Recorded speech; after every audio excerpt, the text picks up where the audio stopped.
সোমবার বিকেলে খাগড়াছড়ি থেকে চট্টগ্রামের দিকে যাচ্ছিল একটি বাস। পথে ফটিকছড়ি খাগড়াছড়ি সড়কের ফেলাগাছি দিঘি মোড়ে পৌঁছালে বিপরীত দিক থেকে আসা একটি মোটরসাইকেলে ধাক্কা দিয়ে পাশের খাদে উল্টে পড়ে বাসটি। ঘটনাস্থল থেকে মোটরসাইকেল আরোহীসহ ৩ জনের মরদেহ উদ্ধার করা হয়। দুর্ঘটনায় আহত অন্তত ৫ জনকে নেওয়া হয় চট্টগ্রাম মেডিকেলে। এদিন সকালে রাজশাহীর বাঘা উপজেলার চণ্ডীপুর এলাকায় সিএনজি চালিত অটোরিকশার সঙ্গে ভটভটির সংঘর্ষ হয়। দুমড়ে মুচড়ে যায় অটোরিকশাটি। ঘটনাস্থলে ২ জন এবং হাসপাতালে নেয়ার পর মৃত্যু হয় আরও একজনের। এ ঘটনায় আহত হন ২ জন।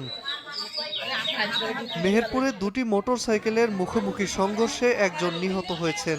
রাঙামাটির কাপ্তায়ে ট্রাক চাপায় প্রাণ গেছে আরও একজনের।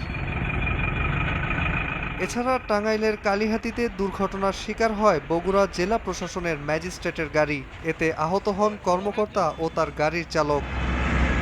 নাজমুল হাসান পুলক, সময় সংবাদ।